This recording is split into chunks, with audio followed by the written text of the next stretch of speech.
Hare Krishna, welcome back to my channel. So friends, ಇವತ್ತಿನ ಒಂದು reading ನಿಮ್ಮ ಪರ್ಸನ್ ಅವರ ಕರೆಂಟ್ ಎನರ್ಜೀಸ್, ಕರೆಂಟ್ ಫೀಲಿಂಗ್ಸ್ ನಿಮಗೋಸ್ಕರ ಏನಿದೆ, ಅವರ ಒಂದು ಭಾವನೆಗಳು ನಿಮಗೋಸ್ಕರ ಏನಿದೆ, ಅವರು ನಿಮ್ಮ ಬಗ್ಗೆ ಏನು ಯೋಚಿಸ್ತಾ ಇದ್ದಾರೆ, ಏನು ಹೇಳಬೇಕು ಅಂದ್ಕೊಳ್ತಾ ಇದ್ದಾರೆ, ಏನೆಲ್ಲ ಅವರ ಲೈಫಲ್ಲಿ ನಡೀತಾ ಇದೆ, ಅವರ ಒಂದು ಲೈಫಲ್ಲಿ ನಡೀತಿರುವಂಥ ಸನ್ನಿವೇಶಗಳು ನಿಮ್ಮ ಒಂದು ಪ್ರೀತಿಗೆ ಯಾವ ರೀತಿಯ ಒಂದು ಇಂಪ್ಯಾಕ್ಟ್ ಅನ್ನೋದನ್ನು ತರ್ತಾ ಇದೆ ಅಂತ ನೋಡೋಣ. ಓಕೆ, ಓಪನ್ ಮೈಂಡೆಡಿಂದ ಈ ರೀಡಿಂಗ್ ನೋಡಿ. Take what resonates to you. Video general ಆಗಿರುತ್ತೆ, ಕಲೆಕ್ಟಿವ್ ಆಗಿರುತ್ತೆ. ನಿಮ್ಮ ಜೊತೆ ಯಾವುದು ರೆಸ್ನೇಟ್ ಆಗುತ್ತೆ ಅದನ್ನು ಮಾತ್ರ ತಗೊಳ್ಳಿ. ಹಾಗೆ ಟೈಮ್ಲೆಸ್ ಆಗಿರುತ್ತೆ. ಯಾವಾಗ ಸ್ಕ್ರೀನ್ ಮೇಲೆ ನೋಡ್ತೀರಾ ಆವಾಗ ಇದು ನಿಮಗೆ ರೆಸನೇಟ್ ಆಗುವಂಥದ್ದು. ಪರ್ಸ್ನಲ್ ರೀಡಿಂಗ್ ಯಾರಿಗೆಲ್ಲ ಬೇಕು ಡಿಸ್ಕ್ರಿಪ್ಷನ್ಲಿರುವಂತಹ ನಂಬರ್ಗೆ ನೀವು ಕಾಂಟ್ಯಾಕ್ಟ್ ಮಾಡಿ ಅಂತ ಹೇಳ್ತಾ, again I am telling, open ಮೈಂಡೆಡಿಂದ ಈ ರೀಡಿಂಗ್ ನೋಡಿ. Take what resonates to you. Let's start the reading.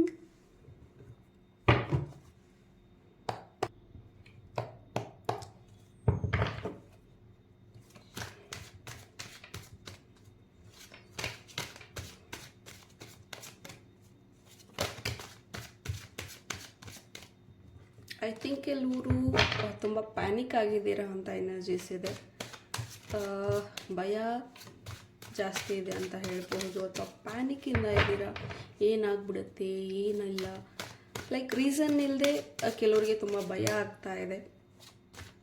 ಆರಾಮಾಗಿರ್ತೀರಾ sometimes, but you feel like very scary, like anxiety feel ಆಗುತ್ತೆ, ನಿಮಗೆ ಭಯ ಫೀಲ್ ಆಗುತ್ತೆ. ಐ ಥಿಂಕ್ ಈ ಒಂದು ಭಯ ಏನಿದೆ, ಕಳ್ಕೊಳ್ತೀನಿ ಅನ್ನೋ ಭಯ ಇರಬಹುದು. ಸೊ ನಿಮಗೆ ನಿಮ್ಮ ಮೇಲೆ ಕಾನ್ಫಿಡೆಂಟ್ನ ಬೆಳೆಸ್ಕೊಳ್ಳಿ. ಡೆಫಿನೆಟ್ಲಿ ಇಲ್ get B relaxed. Okay, meditation ಮಾಡಿ. ಐ ಡೋಂಟ್ ನೋ ಯಾರಿಗೆ ಈ ಥರ ಫೀಲ್ ಆಗ್ತಾ ಇದೆ, ಬಟ್ ಈ ವಿಡಿಯೋ ನೋಡ್ತಿರೋರು ನಿಮಗೆ ಭಯ ಫೀಲ್ ಆಗ್ತಾ ಇದೆ.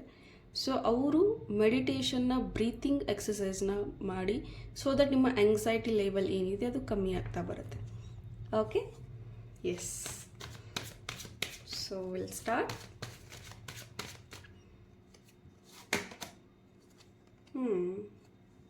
Three of Wands.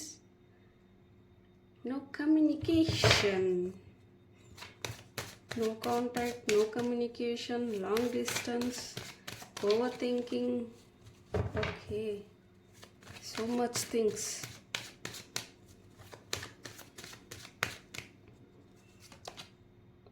The world, protected. Wow. ಯಾರೂ ಇಲ್ಲ ನನಗೆ ಅಂತಿರೋರಿಗೆ ದೇವರೇ ಎಲ್ಲ ಅನ್ನೋ ಹಾಗೆ, ನಿಮ್ಮ ಪ್ರೀತಿಗೆ ದೇವರಿಂದ ಪ್ರೊಟೆಕ್ಷನ್ ಅಂತೂ ಇದ್ದೇ ಇದೆ. ಯಾರೇ ಏನೇ ನಿಮ್ಮನ್ನು ದೂರ ಮಾಡೋದಕ್ಕೆ ಪ್ರಯತ್ನ ಪಟ್ಟರು, ಯಾರೆಷ್ಟೇ ನಿಮ್ಮನ್ನು ಕೆಟ್ಟವರನ್ನಾಗಿ ನಿಮ್ಮ ಪರ್ಸನ್ ಮುಂದೆ ಮಾಡಿರಬಹುದು, ಅಥವಾ ನಿಮ್ಮ ಪರ್ಸನ್ ನಿಮ್ಮ ಮುಂದೆ ಕೆಟ್ಟವರನ್ನಾಗಿ ಮಾಡ್ತಾ ಇರಬಹುದು, ಬಟ್ ಏನೇ ಆದರೂ ಯೂನಿವರ್ಸ್ ಬ್ಲೆಸ್ಸಿಂಗ್ಸ್ ನಿಮ್ಮ ಜೊತೆ ಇದ್ದೇ ಇರುತ್ತೆ. ಈ ಪ್ರೀತಿ ಡಿವೈನ್ಲಿ ಕನೆಕ್ಟೆಡ್ ಅಂತ ಬರ್ತಾ ಇದೆ. ಐ ಥಿಂಕ್ ಇದು ಡೆಸ್ಟಿನಿ ಇರಬಹುದು, ನಿಮ್ಮ ಒಂದು ಪ್ರೀತಿ. ಓಕೆ, ಡೆಸ್ಟಿನಿ ಇರೋದ್ರಿಂದ ಇವರ ಒಂದು ಲೈಫ್ ನಿಮ್ಮ ಜೊತೆ ಇರಬೇಕು, ಬದುಕಬೇಕು ಅನ್ನೋ ಕಾರಣಕ್ಕೆ ಇವ್ರನ್ನ ನಿಮಗೆ ಕೊಟ್ಟಿರೋದು. ಬಟ್ ಇದರಿಂದನೂ ಕೆಲವೊಂದಷ್ಟು ಲೆಸನ್ಸ್ ಇದ್ದೇ ಇರುತ್ತೆ. Yes, you have to learn those things. Okay, 9 of Wands. Yes, waiting for the right time ಅಂತ ಬರ್ತಾ ಇದೆ. ಐ ಥಿಂಕ್ ನಿಮ್ಮ ಪರ್ಸನ್ ಒಂದು ಒಳ್ಳೆ ಸಮಯಕ್ಕೋಸ್ಕರ ಕಾಯ್ತಾ ಇದ್ದಾರೆ ಅಂತ ಹೇಳಬಹುದು. ಒಳ್ಳೆ ಸಮಯ ಯಾವಾಗ ಬರುತ್ತೆ ಆವಾಗ ಹೇಳೋಣ, ಅಥವಾ ನನ್ನ ಈ ಕೆಲಸ ಆದರೆ ಡೆಫಿನೆಟ್ಲಿ ನನ್ನ ಪ್ರೀತಿ ಬಗ್ಗೆ ಮಾತಾಡೋಣ, ಅಥವಾ ನನಗೆ ಒಂದು ಒಳ್ಳೆ ಗೋರ್ಮೆಂಟ್ ಜಾಬ್ ಸಿಗಲಿ ಆವಾಗ ನನ್ನ ಪ್ರೀತಿ ಬಗ್ಗೆ ನಮ್ಮ ಮನೇಲಿ ಹೇಳ್ತೀನಿ, ಆವಾಗ ನಿನ್ನ ಮದುವೆ ಆಗ್ತೀನಿ. ಈ ರೀತಿ ಒಂದಷ್ಟು ಮಾತುಕತೆಗಳು ನಿಮ್ಮಿಬ್ಬರ ಮಧ್ಯೆ ನಡೀತಾ ಇತ್ತು ಅಥವಾ ನಡೆದಿದೆ ಅಂತ ಹೇಳ್ಬೋದು. ಅಥವಾ ಈ ಪರ್ಸನ್ ಒಂದು ಎಕ್ಸಾಮ್ ಬರೆದಿದ್ದಾರೆ, ಆ ಎಕ್ಸಾಮ್ ರಿಸಲ್ಟ್ಗೋಸ್ಕರ ಕಾಯ್ತಾ ಇದ್ದಾರೆ ಅಂತ ಹೇಳಬಹುದು. So waiting for the result, ಅಥವಾ ಆಲ್ರೆಡಿ ಅವರ ಒಂದು ಮನೆಯಲ್ಲಿ ನಿಮ್ಮ ಒಂದು ಪ್ರೀತಿಯ ಪ್ರಸ್ತಾಪ ಮಾಡಿದ್ದಾರೆ. ಓಕೆ, ಸೊ ಬಟ್ ಅವರ ಒಂದು ಮನೆಯಿಂದ ಏನು ಒಪ್ಪಿಗೆ ಅಥವಾ ಏನು ಆನ್ಸರ್ ಸಿಗ್ತಿಲ್ಲ. ಆ ಒಂದು ಕಾರಣಕ್ಕೆ ಏನಿರಬಹುದು, ಏನು ಹೇಳ್ತಾರೆ ಅನ್ನೋ ಒಂದು ಕ್ಯೂರಿಯಾಸಿಟಿಯಿಂದ ಈ ಒಂದು ಪರ್ಸನ್ ಕಾಯ್ತಾ ಇದ್ದಾರೆ ಅಂತ ಹೇಳ್ಬೋದು. ಆ್ಯಂಡ್ ಮೋರ್ ಓವರ್ ಅವ್ರು ಹೇಳಾದ್ಮೇಲೂ ಸಹ ತುಂಬ ಯೋಚನೆಯಲ್ಲಿ ಮುಳುಗೋಗಿದ್ದಾರೆ ಅಂತ ಹೇಳ್ಬೋದು. ಇವ್ರದ್ದೇ ಆದಂತಹ ಒಂದು ಯೋಚನೆ, ಇವ್ರದ್ದೇ ಆದಂತಹ ಒಂದು ಕಲ್ಪನಾ ಲೋಕದಲ್ಲಿ, ಇಮ್ಯಾಜಿನೇಷನ್ ವರ್ಲ್ಡ್ಗೆ ಹೋಗ್ಬಿಡ್ತಾರೆ ಅಂತ ಹೇಳ್ಬೋದು. ಸಪೋಸ್ ಅವ್ರು ಒಪ್ಕೊಳ್ಳಿಲ್ಲ ಅಂದರೆ ನನ್ನ ಪರ್ಸನ್ಗೆ ನಾನು ಯಾವ ರೀತಿ ಹೇಳುವಂಥದ್ದು, ಅಥವಾ ನನ್ನ ಮನೆಯಲ್ಲಿ ಒಪ್ಕೊಂಡ್ರೆ ಅವರ ನನ್ನ ಪರ್ಸನ್ ಫ್ಯಾಮಿಲಿಯಲ್ಲಿ ಒಪ್ಕೊಳ್ತಾರಾ ಇಲ್ವಾ, ಸೊ ಏನೆಲ್ಲ ಆಗಬಹುದು. ಸೊ ಈ ರೀತಿಯ ಒಂದಷ್ಟು ವಿಚಾರಗಳು ಅಗೇನ್ ನೋಡಿ, ನಮ್ಮ ಮನೆಯಲ್ಲಿ ಒಪ್ಕೊಂಡಿಲ್ಲ ಅಂದರೆ ನಾನು ಮೂವ್ ಆನ್ ಆಗಬೇಕು ಅಂತ ಹೇಳ್ಬೋದಾ, ಅದು ಹೆಂಗೆ ಹೇಳೋಕ್ಕಾಗತ್ತೆ, ಅಥವಾ ನಾನು ನನ್ನ ಫ್ಯಾಮ್ಲಿನ ಬಿಡೋದಾ ಅಥವಾ ಪ್ರೀತಿನ ಬಿಡೋದಾ, ಏನು ಮಾಡಬೇಕು, ಅಥವಾ ಕೆಲಸ ಸಿಗ್ತಾ ಇಲ್ಲ, ಕೆಲಸ ಇಲ್ಲ ಅಂದರೆ ನಾನು ಅಂದ್ಕೊಂಡಿರುವಂಥ ಕೆಲಸ ನಂಗೆ ಸಿಕ್ಕಿಲ್ಲ ಅಂದರೆ ಏನು, ಅದನ್ನು ಬಿಟ್ಟು ಬೇರೆದನ್ನು ಟ್ರೈ ಮಾಡಬೇಕಾ, ಏನು ಎತ್ತ ಅಂತ ತುಂಬ ಕ್ವಶನ್ಸ್ಗಳಿದೆ ಈ ಪರ್ಸನ್ಗೆ ಅಂತ ಹೇಳ್ಬೋದು. ಒಂದಷ್ಟು ಕ್ವಶನ್ಸ್ ಈ ಒಂದು ಪರ್ಸನ್ ತಲೆಯಲ್ಲಿ ಓಡ್ತಾ ಇದೆ ಅಂತ ಹೇಳ್ಬೋದು.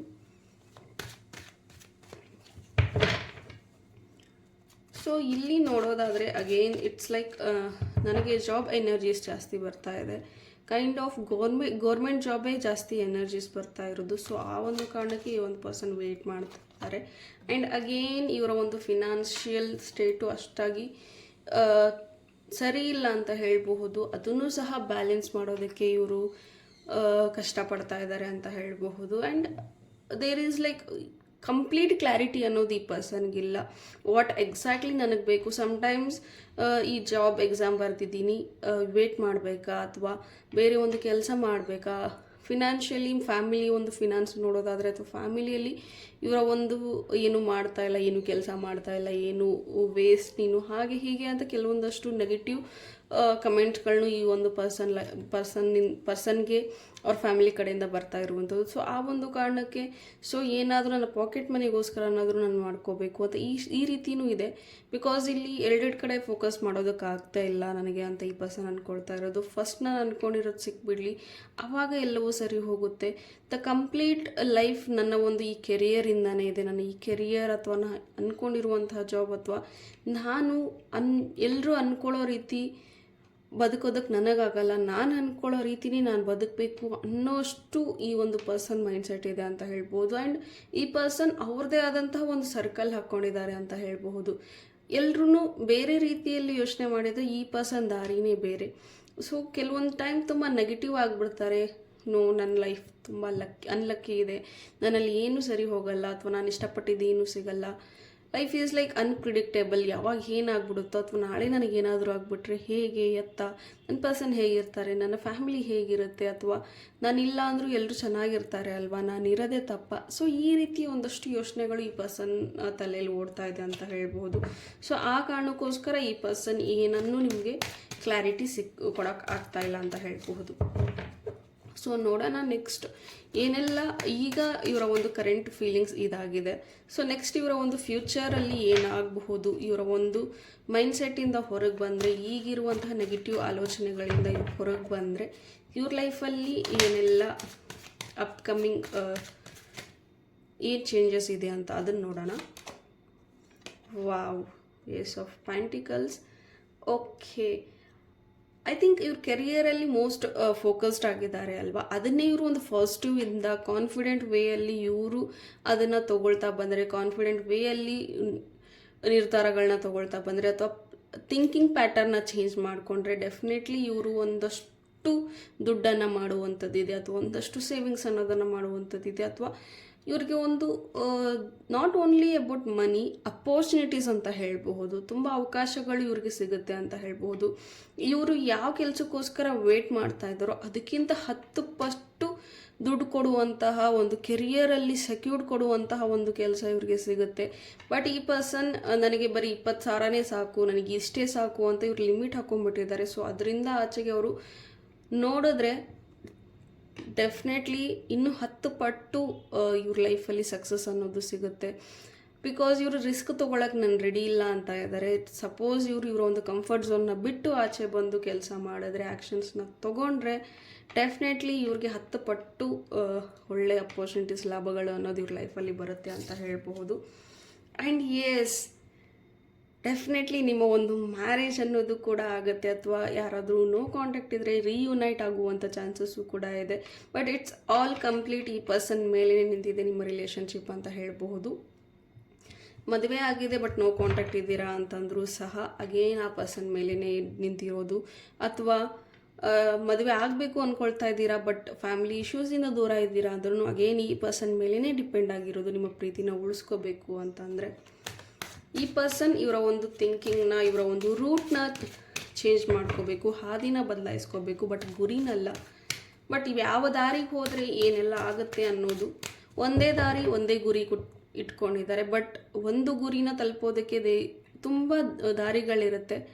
ಬಟ್ ಇವರು ತುಂಬ ಕಷ್ಟನೂ ಅಲ್ಲ, ಲೈಕ್ ಕಷ್ಟ ಯಾಕೆ ಪಡಬೇಕು ಅಥವಾ ಭಯ ಪಡ್ತಾ ಇದ್ದಾರೆ ಅಂತ ಹೇಳಬಹುದು. ರಿಸ್ಕ್ ತೊಗೊಳ್ಳೋದಕ್ಕೆ ಭಯ ಪಡ್ತಾ ಇದ್ದಾರೆ, ಅಥವಾ ಯಾವತ್ತೂ ಯಾವುದನ್ನು ಹೊಸದಾಗಿ ಟ್ರೈ ಮಾಡಿಲ್ಲ, ಸೊ ಅದಕ್ಕೋಸ್ಕರ ಬಹುಶಃ ಭಯ ಪಡ್ತಾ ಇರುವಂಥದ್ದು, ಅಥವಾ ಬೇರೆ ಏನಾದರೂ ಟ್ರೈ ಮಾಡೋಕ್ಕೆ ಹೋದರೆ ಈಗಿರೋದು ಇಲ್ಲಿ ಕಳ್ಕೊಂಡ್ಬಿಡ್ತೀನಿ ಏನೋ ಅನ್ನೋ ಒಂದು ಮೈಂಡ್ಸೆಟ್ಟಲ್ಲಿ ಈ ಪರ್ಸನ್ ಇದ್ದಾರೆ ಅಂತ ಹೇಳಬಹುದು. ಬಟ್ ಇದೆಲ್ಲ ಅಗೇನ್ಸಿ ಬಹುಶಃ ಇವರು ರಿಸ್ಕ್ ತೊಗೊಳ್ಳೋದಕ್ಕೆ ಭಯ ಪಡ್ತಾ ಇರೋದು. ಮುಂಚೆ ಎಲ್ಲ ಇವರ ಒಂದು ಪಾಸ್ಟಲ್ಲಿ ತುಂಬ ಬರ್ಡನ್ ಅನ್ನೋದನ್ನು ಇವರು ಅನುಭವಿಸಿದ್ದಾರೆ ಅಂತ ಹೇಳಬಹುದು. ಆ ಒಂದು ಕಾರಣಕ್ಕೆ ಇನ್ನೂ ನಾನು ರಿಸ್ಕ್ ತೊಗೊಳ್ತೀನಿ, ನಾನೇನು ಬೇಡ ಅಂತೀನೋ ಅದೇ ನನ್ನ ಲೈಫಲ್ಲಿ ಬರುತ್ತೆ, ಸೊ ನಾನು ಯಾಕೆ ರಿಸ್ಕ್ ತೊಗೋಬೇಕು, ಸೊ ಬರ್ಡನ್ ಯಾಕೆ ಆಗಬೇಕು.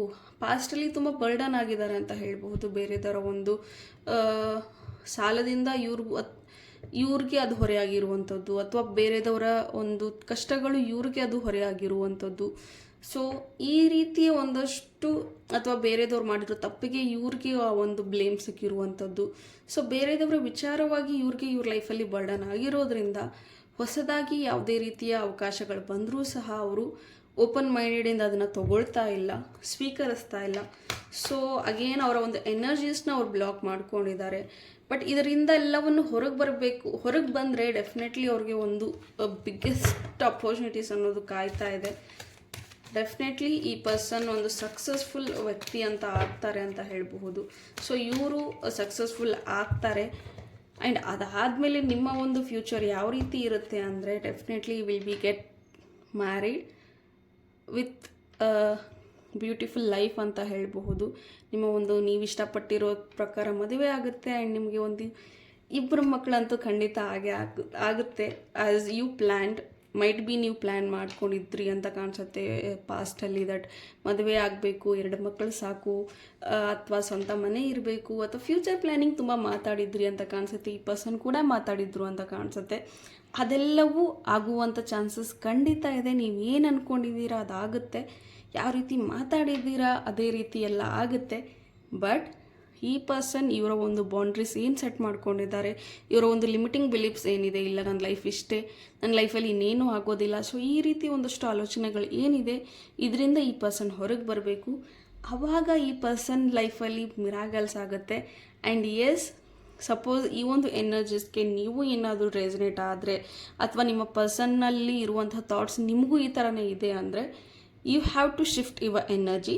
ನಿಮ್ಮ ಎನರ್ಜೀಸ್ನು ನೀವು ಶಿಫ್ಟ್ ಮಾಡ್ಕೋಬೇಕು, ನಿಮ್ಮ ಥಾಟ್ಸ್ಗಳನ್ನು ನೀವು ಶಿಫ್ಟ್ ಮಾಡ್ಕೊಳ್ಳಿ. ಆ್ಯಂಡ್ ನಿಮ್ಮ ಥಾಟ್ ಪ್ರೊಸೆಸ್ನ ನೀವು ಚೇಂಜ್ ಮಾಡ್ಕೊಳ್ಳಿ. ಪಾಸಿಟಿವ್ ಆಗಿ ಟ್ರೈನ್ ಮಾಡಿ ನಿಮ್ಮ ಮೈಂಡ್ನ. ಎಸ್, ನೆಗೆಟಿವ್ ಥಾಟ್ಸ್ಗಳು ಬೇಗ ಇಂಪ್ಯಾಕ್ಟ್ ಆಗಿಬಿಡುತ್ತೆ, ಪಾಸಿಟಿವ್ ಆಗಿ ಇರೋದು ತುಂಬ ಕಷ್ಟ. ಬಟ್ ಅದನ್ನು ಅಭ್ಯಾಸ ಮಾಡ್ತಾ ಹೋದರೆ definitely will be like successful. Okay, so hope ಈ ರೀಡಿಂಗ್ ನಿಮಗೆ ಇಷ್ಟ ಆಗಿದೆ ಅಂತ ಭಾವಿಸ್ತೀನಿ. ಇಷ್ಟ ಆಗಿದರೆ ಕಮೆಂಟಲ್ಲಿ ತಿಳಿಸಿ. Thank you. God bless you all.